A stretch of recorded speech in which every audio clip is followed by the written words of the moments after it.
Hey there, I'm Charlotte, the self-proclaimed Gulf Coast Granny. Today I want to talk to you about squash. I want to show you how much I've harvested and talk about how I grew it. After my miserable attempts last year to grow squash, I have finally been able to do it. So check this out. Look at that beautiful basket of squash. This is a gray zucchini, and this is a yellow straight neck, even though some of them are a little curvy, like this one. And this is a patty pan squash. This happens to be the gold color. They come in green and white, kind of creamy white colors as well. But I have gathered that much squash in the last week. Have no idea what I'm going to do with it. Me and Poppy are the only ones who really eat it. So it looks like we're going to be having a lot of squash for dinner. So now, let's talk about these beautiful, overachieving squash plants. Almost every one of them. The patty pan, which is this little one here, those have not produced as much as the rest of them. Down on this end, we have our zucchinis. Down on that end, we have our yellow straight neck. But just want to give y'all a view from the other side because I am so tickled. I tried so hard last year to grow squash. I planted them in early spring and I got about 3 squash the whole year.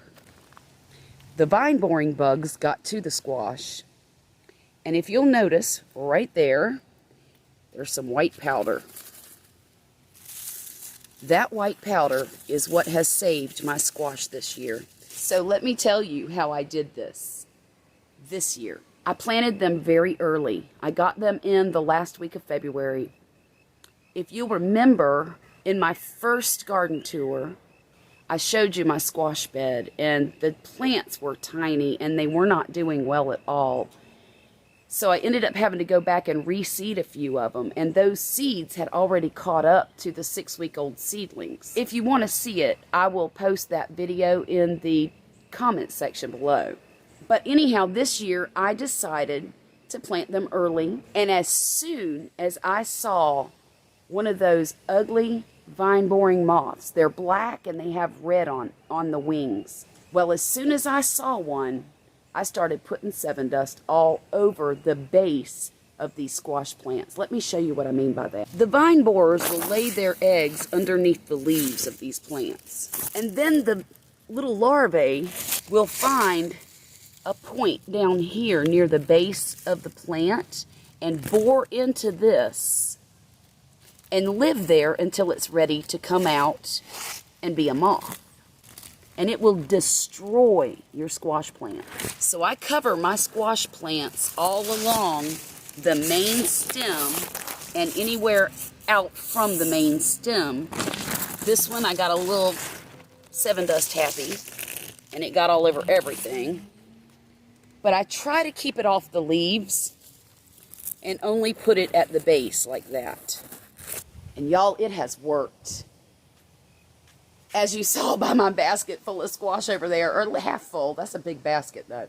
So if you're being bothered by that squash vine borer, use some Sevin Dust. No, it's not organic, but using it will make sure you have some squash. These plants are getting a little old and tired, but I'm going to let them keep on producing as long as they will. I will pull them out when they're finished and plant some more this fall. So, do me a favor and leave me a comment. Let me know what you think about my amazing squash haul and my overachieving squash plants. Y'all, I'm so proud. I can't even stand it. But it would mean a lot to my channel and to me if you guys would tell me what you think. Y'all have a great day and get out there and grow something. All right?